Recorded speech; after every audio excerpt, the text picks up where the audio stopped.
Welcome to your personalized deep dive. You've given us quite the stack of sources on the JFK assassination, Oh, all from the Fourth Decade Journal. We got witness accounts, oh wow. suspect backgrounds, even some photographic analysis. Looks like someone's been doing their homework. Yeah. Our mission today isn't to solve the assassination, Mm, but to see what these particular sources reveal. exactly. It's not about finding the answer, but about understanding what these specific pieces of the puzzle tell us. All right, let's dive in. The first article that caught my eye was Bobby Brown and Oswald's Ghost.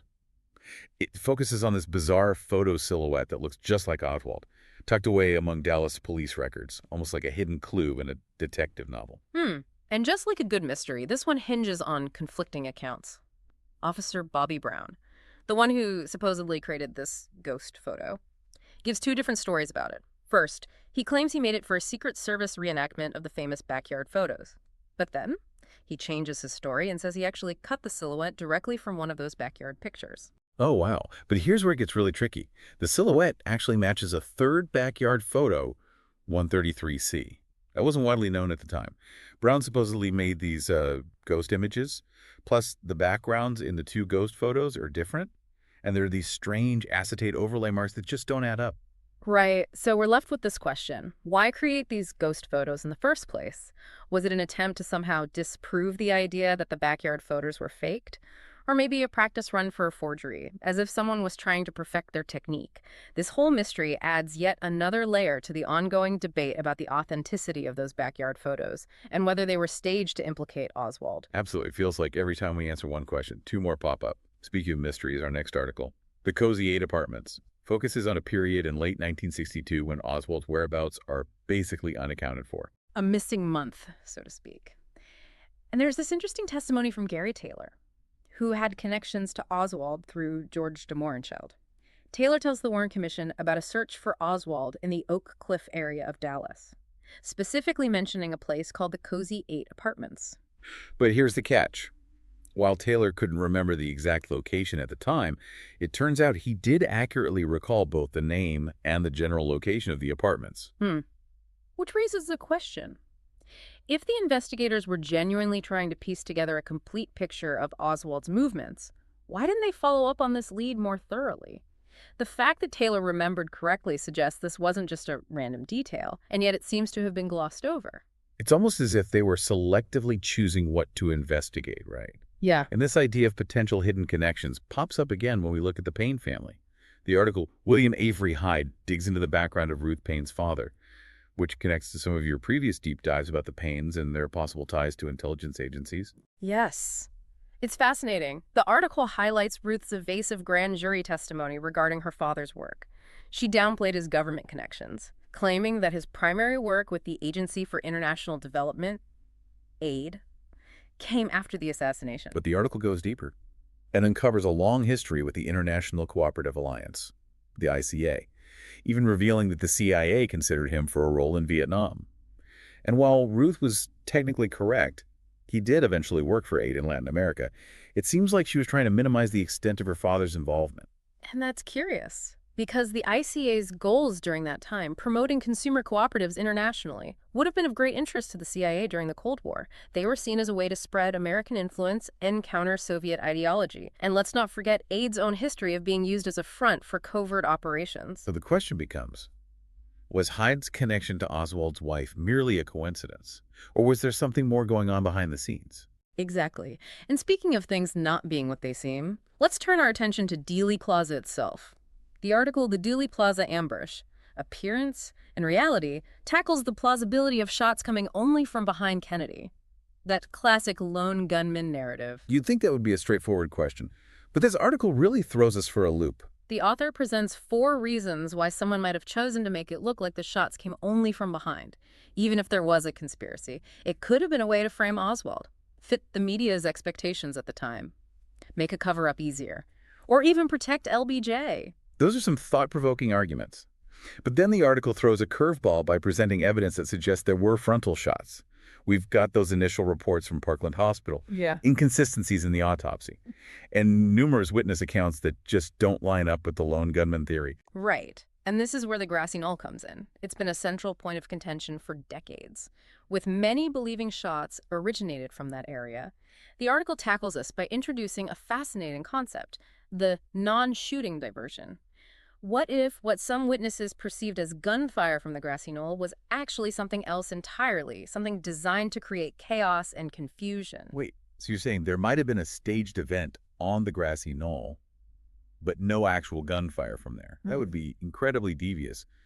But wouldn't that require a huge amount of planning and coordination? Is there any evidence to support something that complex? It's certainly a complex scenario, but the article argues that even if there was a larger conspiracy, creating that illusion of grassy knoll gunfire could have served several purposes. It might have been used to impede the motorcade, divert attention away from the real shooter, deter anyone from intervening, or even misdirect the pursuit after the assassination. And the article even suggests it could have been a way to disprove the idea of knoll gunfire after the fact, by planting the idea that something happened there, but providing no actual evidence.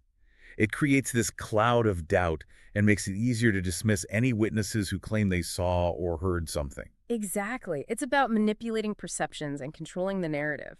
It's fascinating to think about how even the absence of evidence can be used as a tool. It almost makes you wonder why. If there was such a tight control of the narrative, they wouldn't have gone a step further and planted some fake evidence of a firecracker or something on the grassy knoll that would seemingly reinforce the lone gunman idea even more. That's a good question, and it highlights how even the most meticulously crafted plans can have unforeseen loopholes or missed opportunities. Perhaps they underestimated the power of eyewitness testimony, or the persistence of researchers who would scrutinize every detail. It definitely adds another layer of intrigue to the whole thing, that's for sure.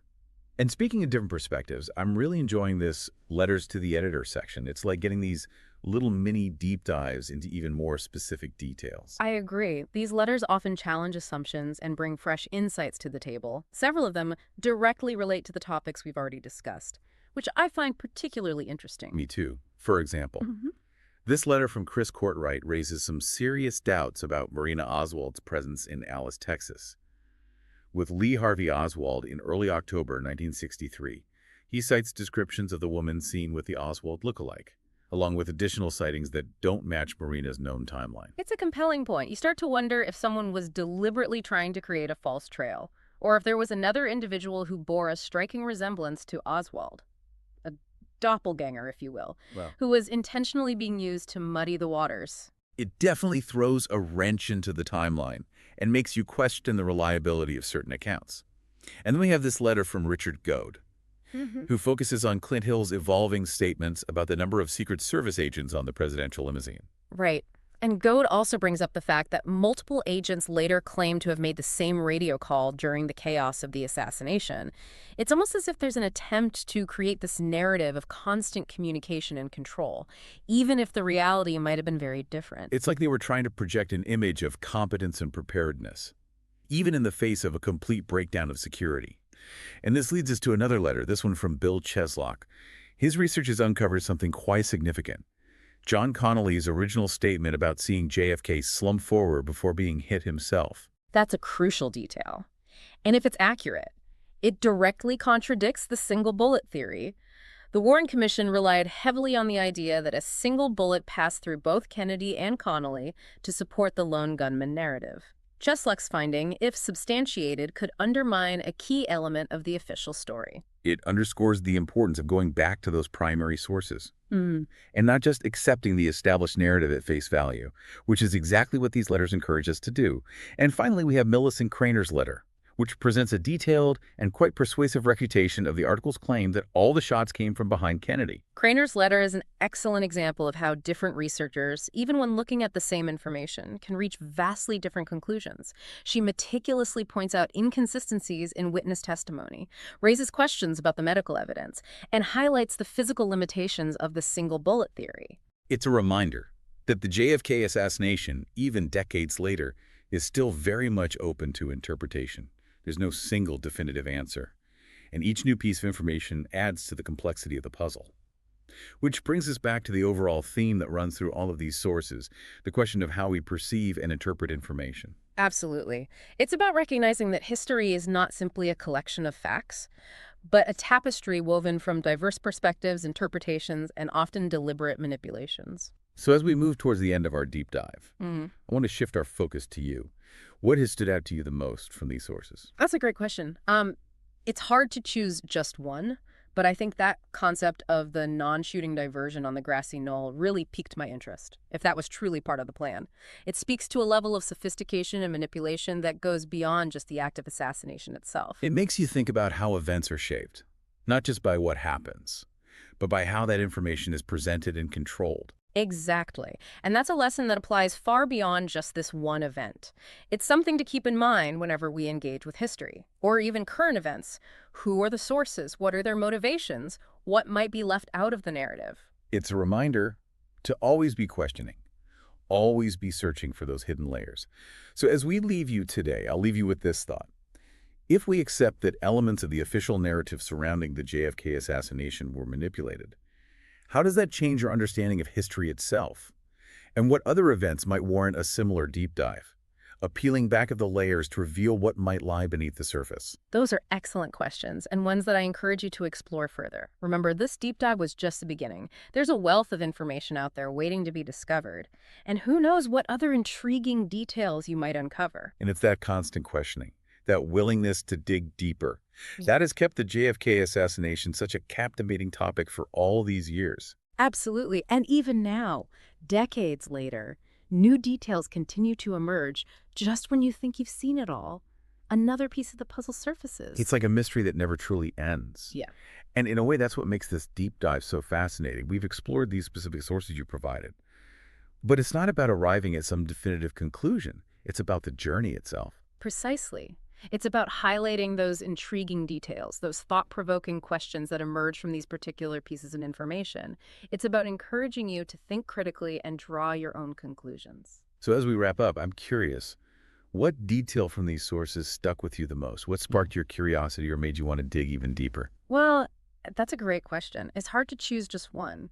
But I think that concept of the non-shooting diversion on the grassy knoll really piqued my interest, if that was truly part of the plan. It speaks to a level of sophistication and manipulation that goes beyond just the act of assassination itself. Yeah, it makes you think about how events are shaped, not just by what happens, Mm-hmm. but by how that information is presented and controlled. Exactly. So, Thanks for joining us on this deep dive and for providing such fascinating source material. my pleasure. And to all our listeners out there, keep questioning, keep exploring, and keep those conspiracy theories alive. We'll see you on the next deep dive. See ya.